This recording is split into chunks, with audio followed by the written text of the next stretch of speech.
I don't, yeah, I don't know a lot of particulars about his life or his upbringing. I've never felt like I need to know more about this person. I've just had the sense that over time he, opens up. You'd never know he was an artist if you didn't really know him and he didn't let you in.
There we go.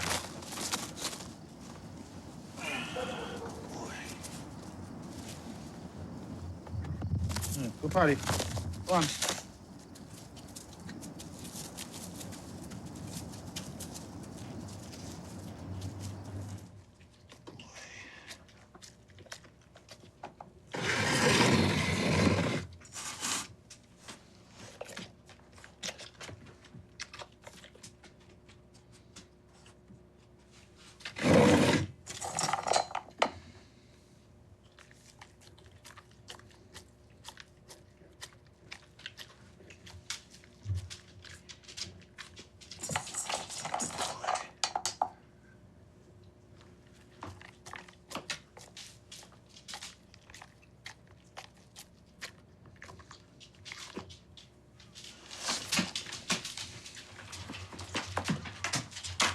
Well done.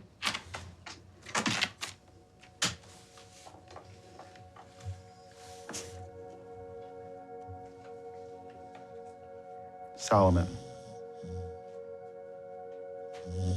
He's my dog of 17 and a half years. He's on my mind constantly.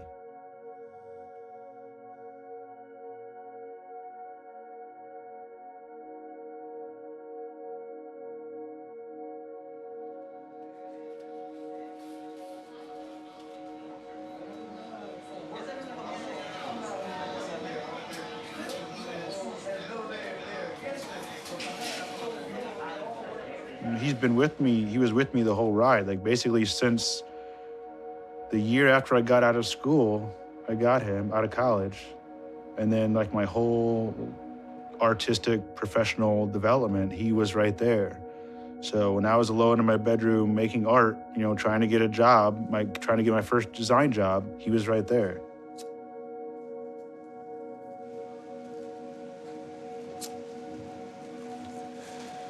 Oh, you ready?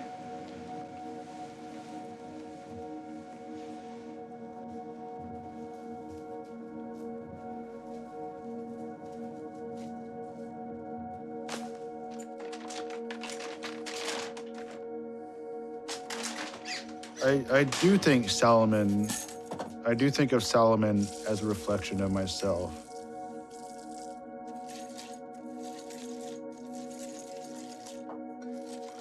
Yeah, there's a safety there that I needed and that I think I longed for. Just a compassionate love with no excuses and no strings attached. He wasn't going to leave me. He wasn't going to decide one day that he had better things to do and to disappear and never come back, or to get locked up and never come back, or to leave you in a car for 2 hours while you go do cocaine at some bar.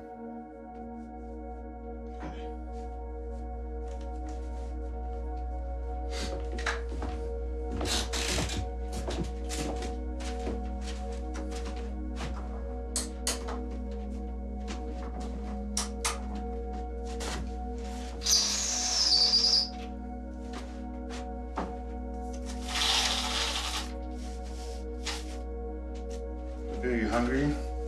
Want to eat? Solomon. Solomon. Hey, buddy. Hey, friend. You gonna eat some breakfast?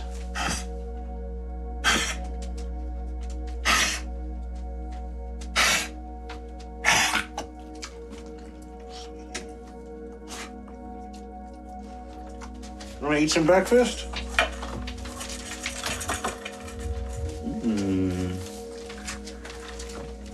All right, I'll get started.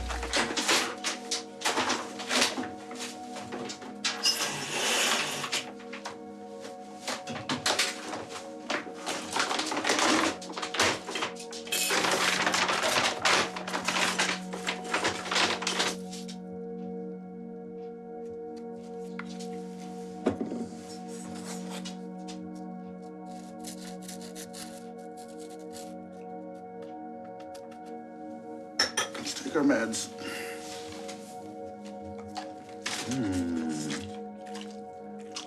Yummy.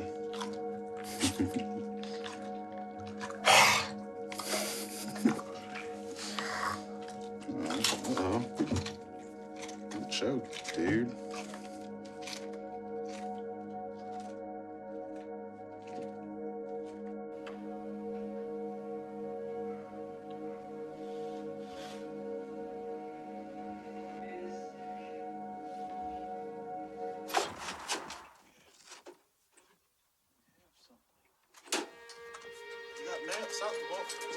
Solomon, no.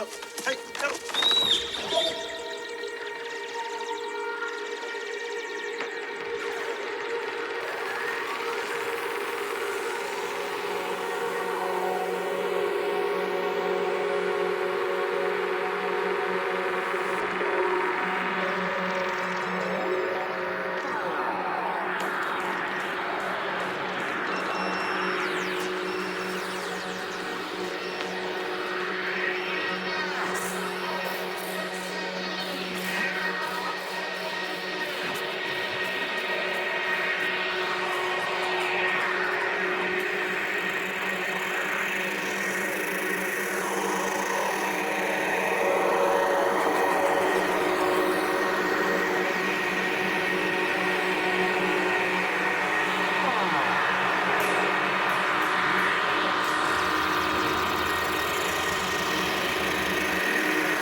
Huh.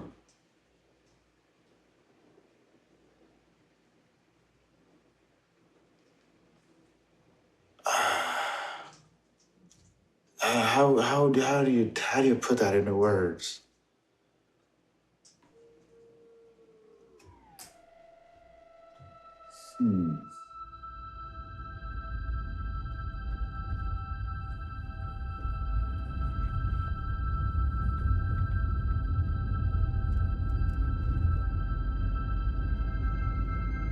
I feel like I just feel like a hurt little boy, but like he's hurt and he doesn't understand why, but then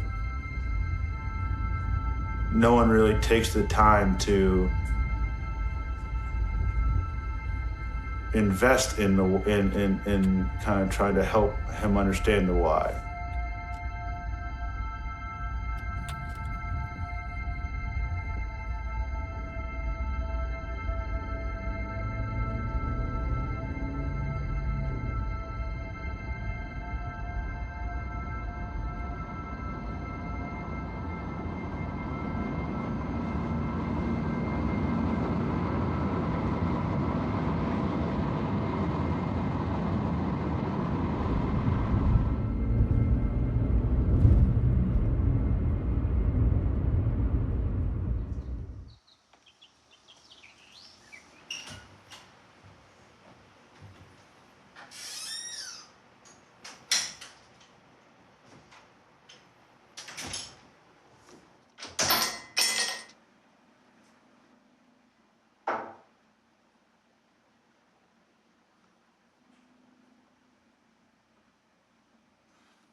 This is, I believe, my father's knife. Just a simple pocket knife, but it's really the only thing of his that I have, and I'm not really attached to it sentimentally in the fact that it's my dad's or like there's a really sentimental thing. But I do think it is cool that it did exist. It kind of got tossed away in a box for years and years, and then I randomly found the box, and then here it is. You never know what mischief this knife could have been involved in.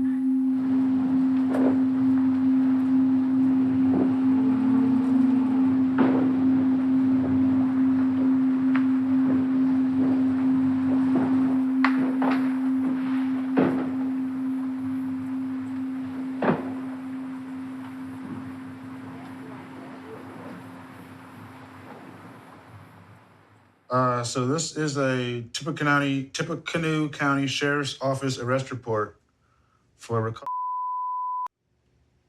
February 26, 2015. Work release violation. I mean, that makes sense. The dude's 61, so I hope he's not still going around breaking in car windows. But still, man, I don't know.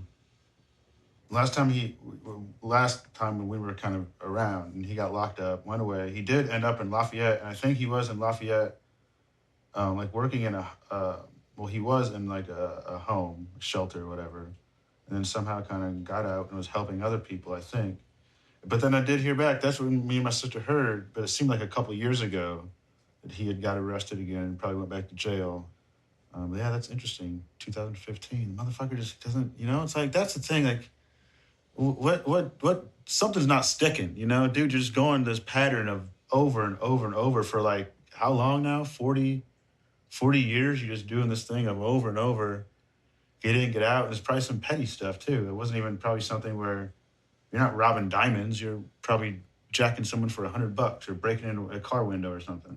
So it's like, come on, dude, what's happening there? But that's I guess that's that level of despair or something where like even after all these years, go through these programs where people try to set you straight, but like you're still, I don't know, man, you're still just stuck in this pattern of hopelessness or something that just you can't get out of.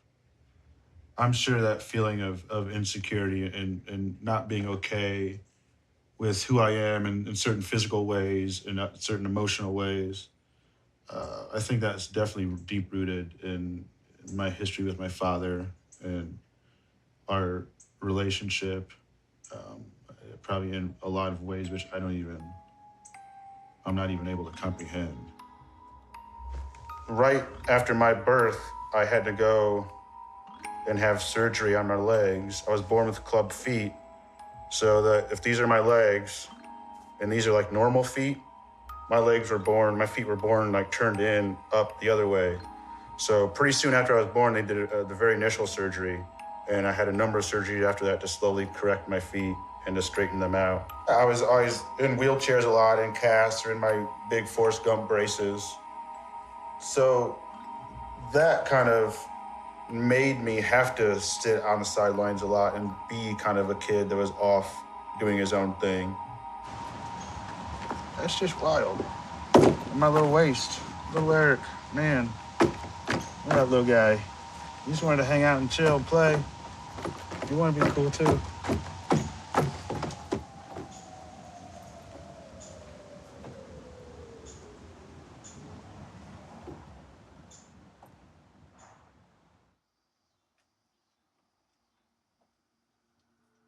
I had felt lost for a very long time as an adult.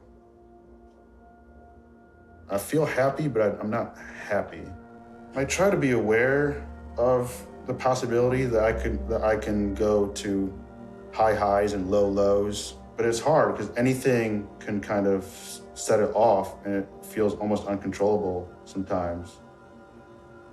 But I think it's a big reason why I self-medicate with marijuana. That helps keep me feeling balanced and more at peace. I've considered that I might have bipolar. I might have some degree of bipolar issues. It's been tough. I'm sure it's affected my personal relationships. You know, you kind of go high or low, and you get blinded by reality. You know, you're not present. You're not living in the awareness of presence. You're distracted by this cloud of stuff that's blinding you. I've been really hesitant to go down the road of any type of pharmaceutical solution. I don't want to take drugs. A big part of what took my dad under was cocaine and crack addiction. Substance abuse is something that's actively on my mind. I'm aware of my dad's struggle with it, so I know that kind of the preoccupation to head down that path is there in my DNA in certain ways. I'm aware of the dangers that can be had of depending on something to get you through, to fix an emotional hole, to help soothe a wound. I'm very aware that it should never be a crutch. I don't ever want it to be a crutch. And there's been times where I do get worried, so I do try to keep myself in check.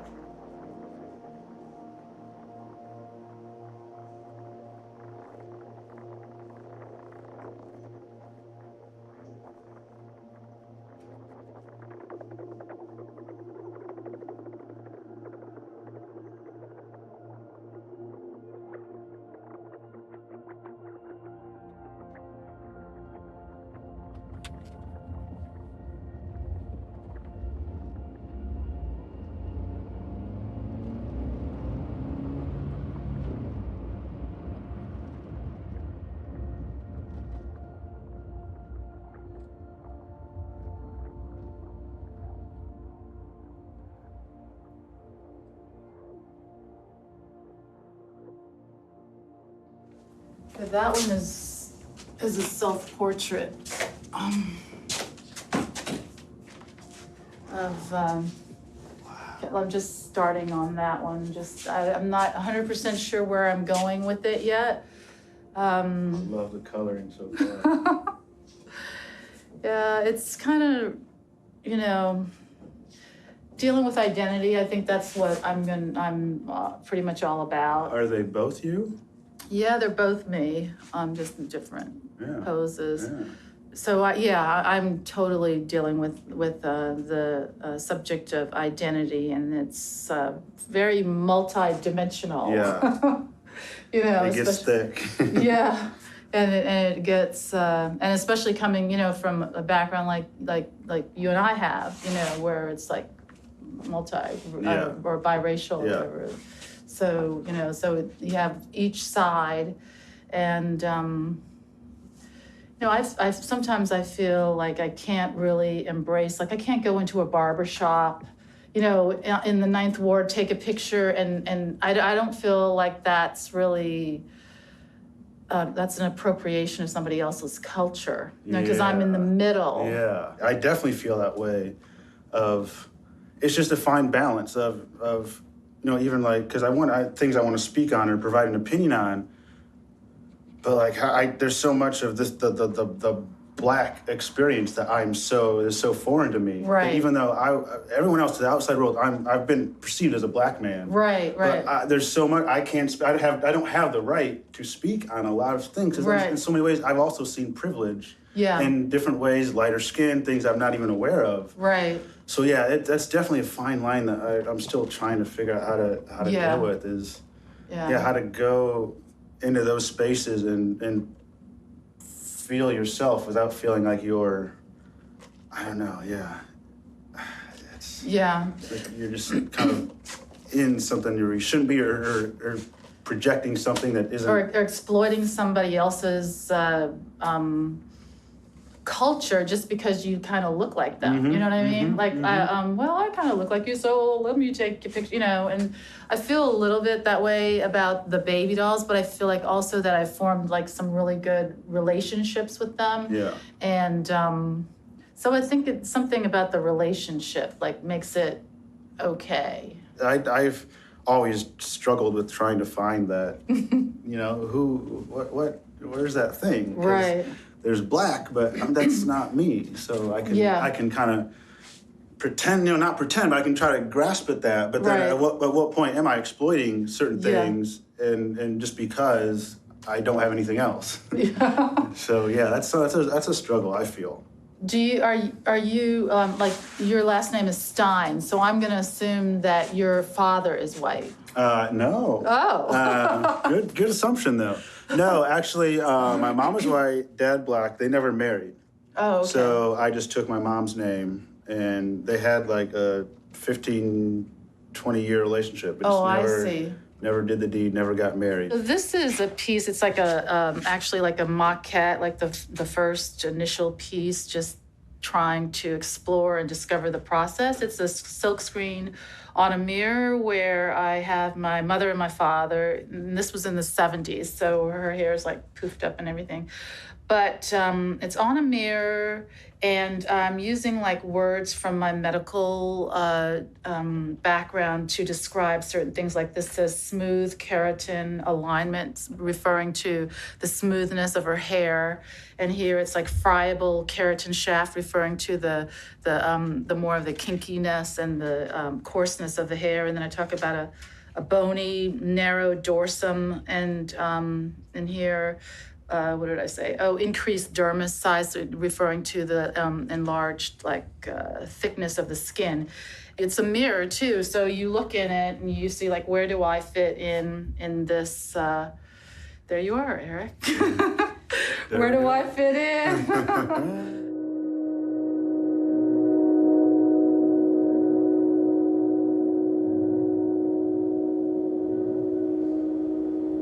I have a very unique perspective on a lot of the social drama that is happening in our country right now, with a lot of violence being caused by the police force who is supposed to be protecting and serving us. It's tough. We as biracial people are kind of like on the sidelines because we're stuck in both worlds. So we feel the anger of the Black side, of helplessness, of having no one to come assist, to be hurt, to be in pain, to be victimized, and have no one with any power come to help. But my mother is white. The family I grew up with is white. So there's that side of the guilt side, just the unspoken awkwardness of never having dealt with this issue. It feels sad because I can't fully experience the black side of it, and I can't fully experience the white side of it. So I'm almost just kind of like an observer.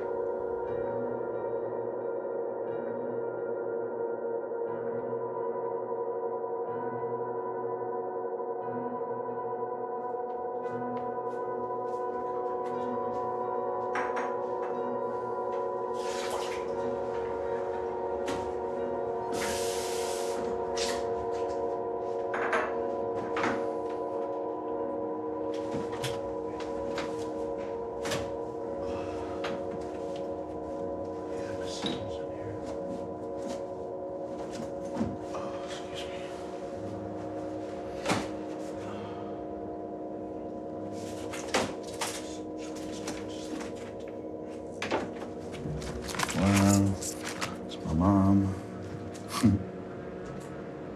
I'm not exactly sure how long my mom and dad were together before I came along.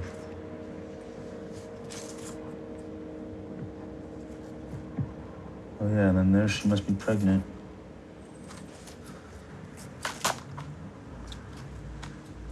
Yeah. September 78. Oh, yeah, there's this. I love these photos. Grandpa Lou just passed away a couple weeks ago. It's me, my little cast. My grandpa worked for the newspaper. Worked in like the press room of the newspaper. And he actually worked, at one time, he worked in the building in downtown Fort Wayne, where years later, my first real advertising job was in that same building that he once worked as a newspaper pressman. He was like, he was basically our little surrogate father when we needed it. He was the one male figure in our lives that, could provide that strong male voice when it needed to be heard, or, they were able to help us out financially when we really needed it. So, I'm not a super family guy. So even if I lived in Fort Wayne, I wouldn't be over at the family's house every day. So I'm fine with the distance. I'm fine being on my own. It all kind of gets all fuzzy. There were probably at least 3 or 4 times when Dad went away or went somewhere and then he'd come back a few months or a couple years later. But memory gets foggy when I try to think back. As a kid, it all kind of runs just weird clouds sometimes. I don't see pictures of him in these pictures of me when I'm born. Like, you think he would be around in these pictures right here, but he's not. But then he shows up in these pictures. Dad shows up right here, so he might have very well been serving at that time. I really don't know. It's very possible he might have been struggling with some sort of mental issue, whether just being depression, bipolar, or something to that effect, or more. So I'm sure he had a lot going on in his head that kept him from being happy. Hi, big boy. How are you doing? Are you taking care of yourself and the girls? What do you plan on doing this summer? Are you going to play Wildcat baseball? If you are, what position are you going to play? Are you going to do other things? I miss you a lot, son. You just don't know how sorry I am for messing up in my life and not be able to spend time with you and be a real father to you. I don't blame you if you don't like me or don't want to have anything to do with me. but do always know that I do love you and miss you, and not a day goes by that I don't wish that I could be with you. Please write back and tell me what's going on in your life. Love, Dad. I was probably like 12, and we moved into a mobile home trailer park in fucking Grayville, Indiana, to try to save money. And I was right going into the teenage years, so that was just really, at the time it seemed fine, because, you know, there's like a baseball diamond close, a basketball courts, but like looking back, it's really, really fucking horrible to try to be completely out of my element, and at the same time I have this identity of a black boy, a black man being projected onto me. You know, I'm trying to figure out how to be a black kid, basically, because that's what I've been told I'm supposed to be. So I had to like be this weird brown black kid in Grayville, Indiana, just going to the basketball courts by myself, staying inside. This is dated Saturday, February 1st, no year. Dear son, I had just finished writing Carrie's letter when my name was called on the intercom to come to the front office. When I got to the office, the guard said that I was to call my sister at my father's house. When I called my sister over at my father's house, I was told that my father had died. Son, your grandfather has died. Eric, it hurts. I feel so helpless not to be able to do anything. I know that there was probably nothing I could have done, even if I was not in prison. But that still doesn't lessen my pain. I loved my father, and I'll miss him. Thank you for listening, son. I'll write again soon. I miss you a lot. I hope you don't mind my sharing this with you. Love, Dad. I know both my mom and my sister have taken medication for depression. So that, and I think my grandma struggles with depression too. So that strain, it definitely runs in my DNA. There are times when my dad would come home, either, I don't really know the details, but either from being out in the night, or maybe like being out over like a period of a week or two, and then would kind of try to come home and try to come back and land back home, you know. And either my mom would have the door locked, or just they would have had a fight and she didn't want to let him in. So I remember a few times of him like being outside, kicking on the door, trying to get inside, you know, pretty enraged. And she was obviously pretty scared. So then seeing the fear in her eyes, you know, made us scared. So that was some fearful times, just some confusion, you know, like why is Dad so angry, and why is Mom so scared of Dad? And this is a very scary situation. Obviously, you know, addiction in its own form is a form of sickness. So he struggled with that. He definitely struggled with addiction on many levels. So that definitely affected his way of going about the world and way of dealing with things in his mental capacity. This is the only letter with a full date. It is dated February 19th, 1991. Hi, son. How are you doing? I hope you're staying healthy and wise. Thank you for writing. Your letters always cheer me up. When I'm feeling down, I get to feeling really miserable.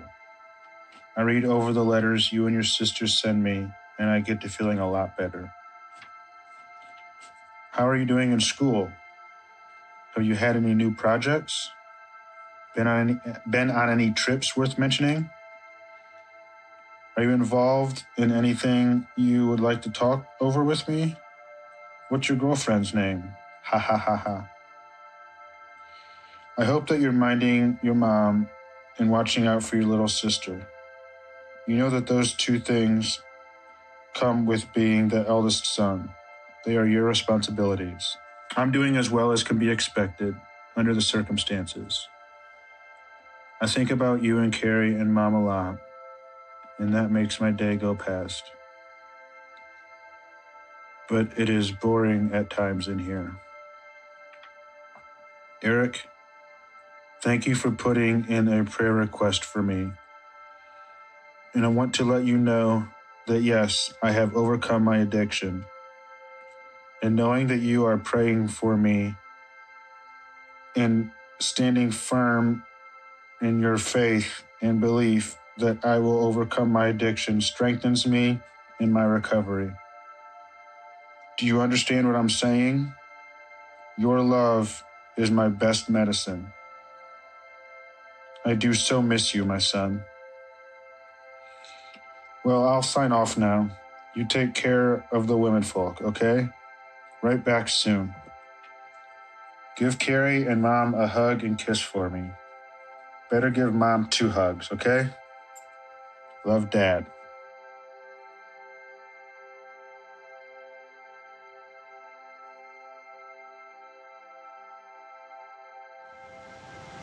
I see this man who was confused and angry and lost, and he just wanted love. He just wanted to be loved. He just wanted someone to care for him and have his back. And that didn't happen in a lot of ways. I see myself in his eyes, in his face, in his smile. And that's a little unsettling, and it's a little comforting, and it's a little just kind of like, wow, that shit really does work like that. You really do flow down from your fathers in your lineage, and that shit carries through, and you really do see yourself in your father's eyes. I think I could forgive him in a lot of ways, and I think that's the process I'm going through now, is to try to understand his story and look at his life with compassionate eyes, which I haven't been able to look at yet. To try to remove myself and see the young man in pain who didn't feel like he had very many options, and just try to understand that man's story and his struggle and be compassionate for that human being's struggle. That feels really visceral and really close to me. I can understand that feeling of pain and loneliness and a level of hopelessness. And I think that is going a long way to helping me to forgive him in a lot of ways.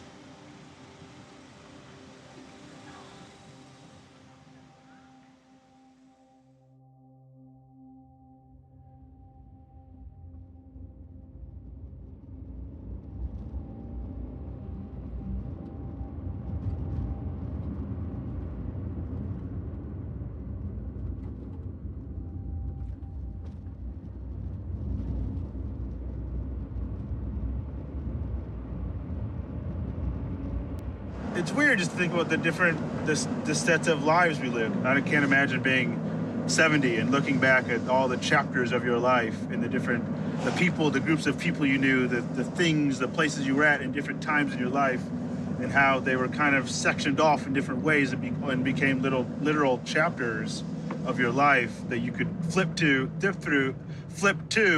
but they're kind of sectioned off. It's a thing that could stand alone if it had to. So it's weird. It's interesting to think about of the lives we live as we proceed down this path. So right now we're heading to, right here down the block will be the first apartment I lived in when I first moved to Indy. So the house was right next to a crematorium too.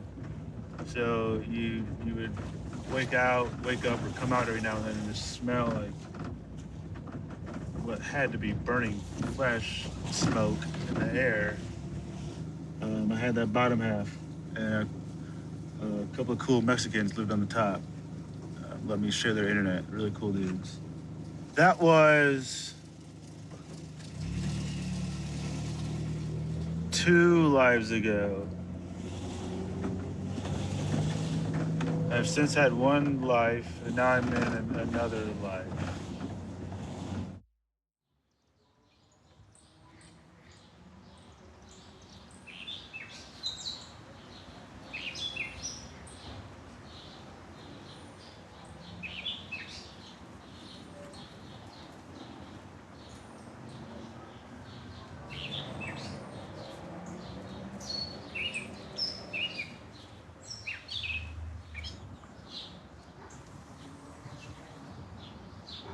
No, fuck it.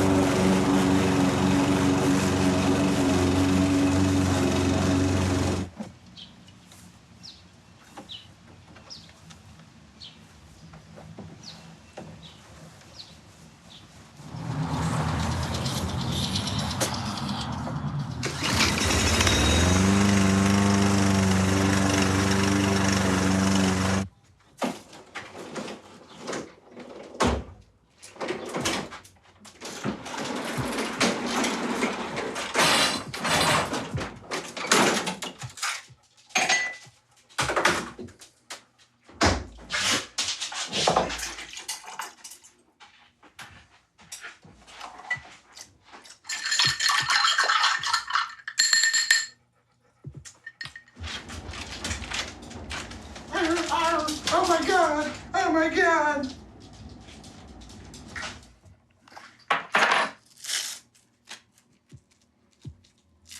I mean, I technically only literally lived alone since I moved here in Indianapolis 9 years ago.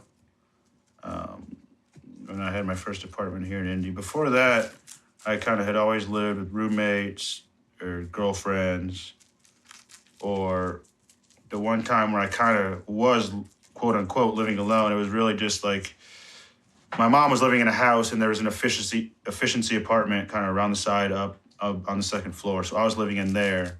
So I had my own space, but it wasn't really like living alone because I could run down and bother them anytime. They could run up and bother me anytime. So it was still like we were quote unquote living together.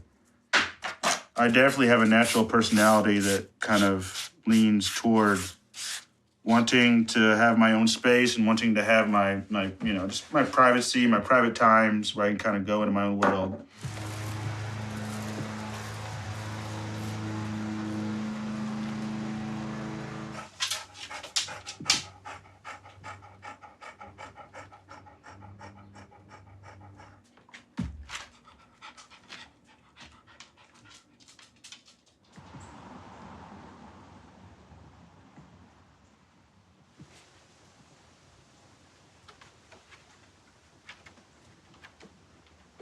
The dude is my heart. He's my life.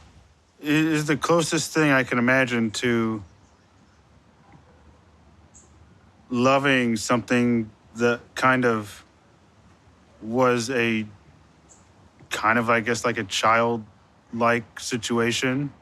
I mean, it's crazy. He's just a dog, but I feel like I would literally do anything for him, In fact, possibly jump in front of a bullet, who knows?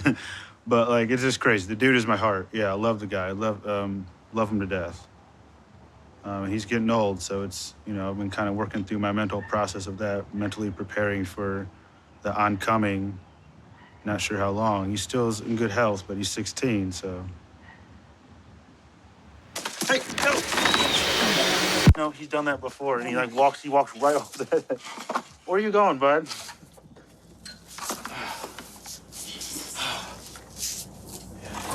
He just walks and he'll walk right off the edge. Buddy, come on, we don't want to go. Jeez. So what? I know you don't want to be in there anymore. You wanna go run free? You wanna be a wolf and run free this in the streets? Come on, friend. You gotta go inside. Come on. No, come on. What are you doing? What dogs try to do is they try to go off and find an isolated spot to have their last moments.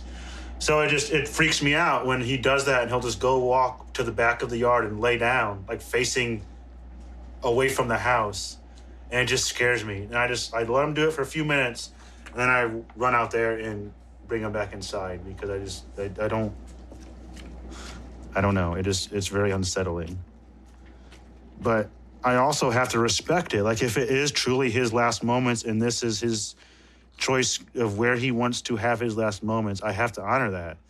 So it's been a very interesting experience because with him not being able to communicate, I just kind of have to read his actions and kind of just guess as to how he's feeling. It'd be so much easier if he could just fucking tell me, like, hey, dude, leave me alone, I'm dying.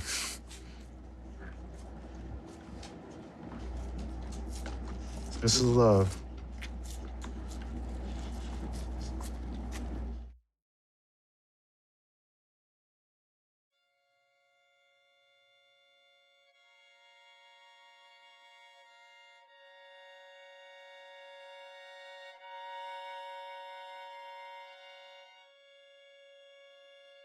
I think I learned a lot about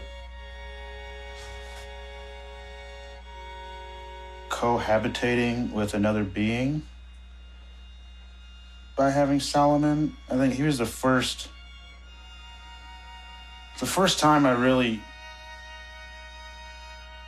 decided to share my living space, my life with another being. And what did that commitment mean? I mean, as a 21-year-old, what did it mean that I took this, I always call him a person, I took this dog into my home, and first I have to convince him to like me, I have to get him to want to like me, and then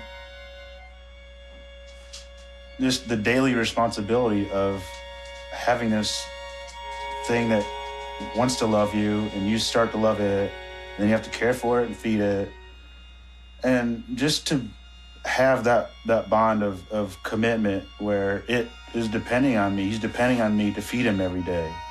And I have to honor that commitment.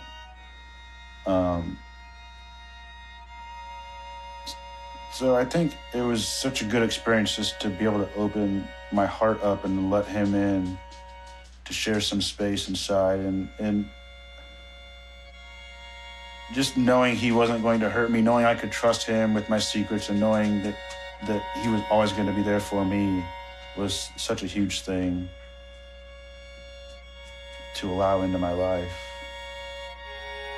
And I think the greatest lessons I'm learning is kind of in these last stages, kind of as I'm getting older and I feel like I'm transitioning into just a different stage in my own life.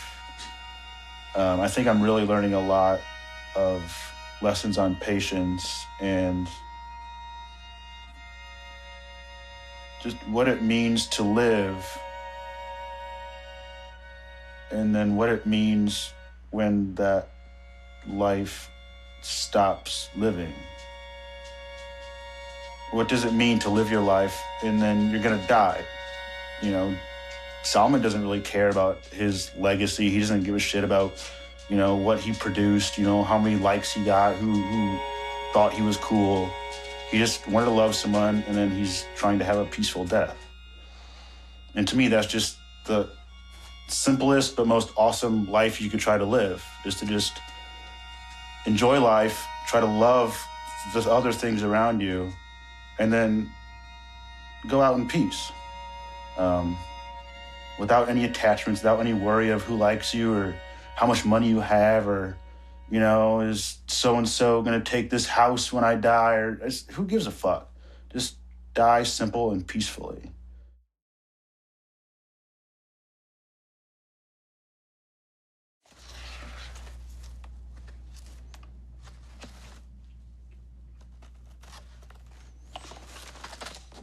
Making the art can be very therapeutic sometimes, just because, like with this collage stuff, what I'm really loving getting into doing this stuff more and more, is the freedom it allows me to not have to plan ahead, to not have to think ahead.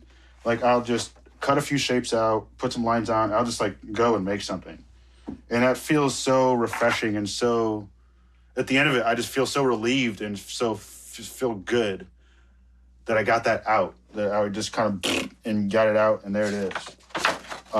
So I think it's very therapeutic. It's a healing mechanism. It's interesting to look at my work.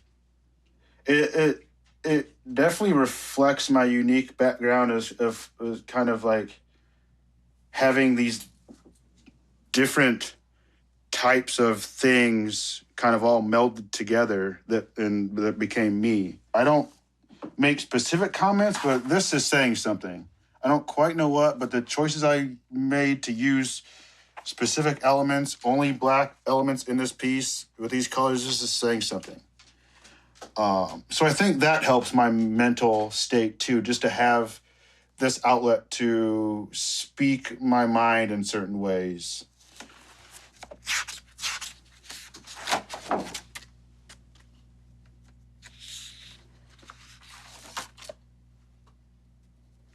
I think the message is definitely imperfect. And the message is imperfection. But I think it's good that the message is imperfect. The message should be imperfect.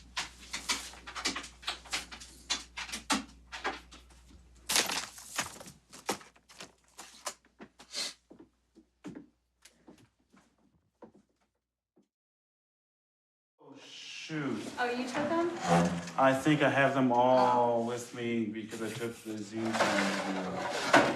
Shoot. We're a bindery that has no needles. I grabbed that whole box and took it all. Well, that's okay. I can cut this out.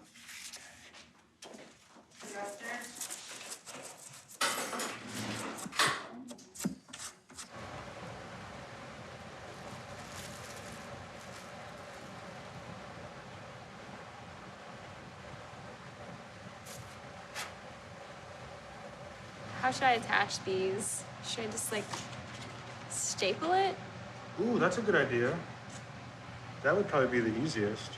I hadn't really thought through the actual attachment of it. Good call.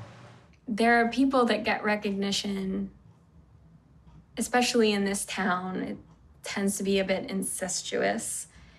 And there's people that get recognized over and over. And Eric, doesn't. And I see that he is sort of starting to look for that and to establish himself and to come into himself. And to come into yourself also brings a need to be embraced by others for who you are.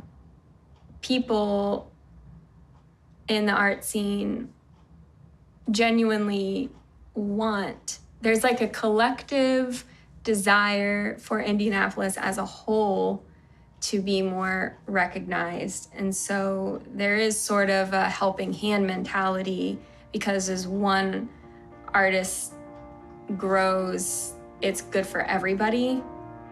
You do have to put yourself out there. For Eric, it seems to be something that's very innate. Like, it's like asking him why he eats every day. It's just what he does and what he needs to do to just stay alive, to stay himself. I'm shy. I'm skinny. I got crooked feet. I was born to a drug-addicted black dad and a social worker, poor white mom. But it's just my difference. And I'm trying to get a lot better at celebrating that.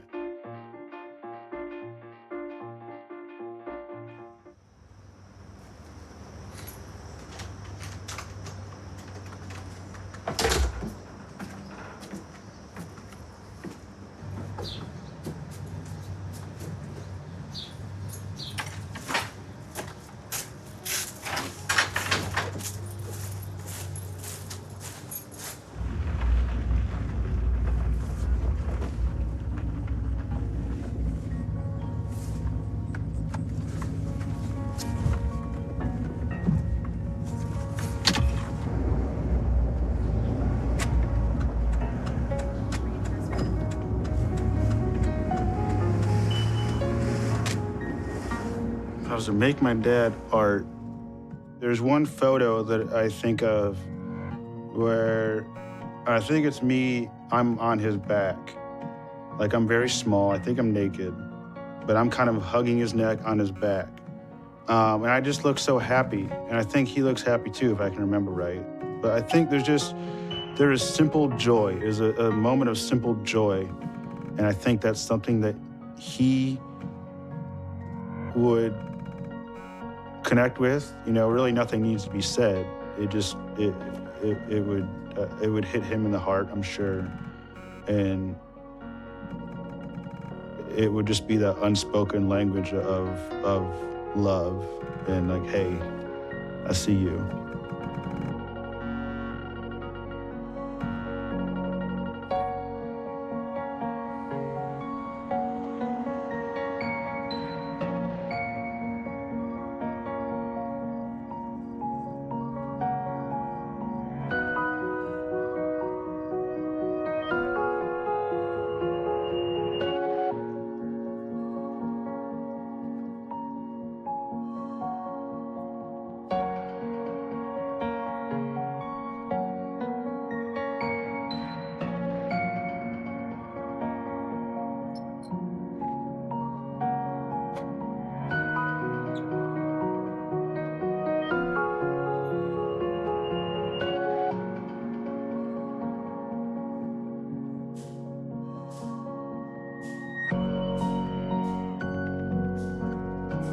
The world would classify me as broken, as a broken human being. I don't think I want to be saved from my brokenness. I think I'm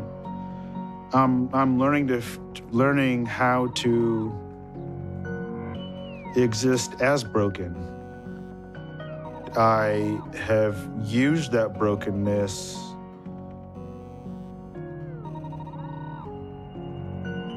to become who I am, to be saved in a way, to find a path. Art helps give me a world to be a part of.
Here it's coming.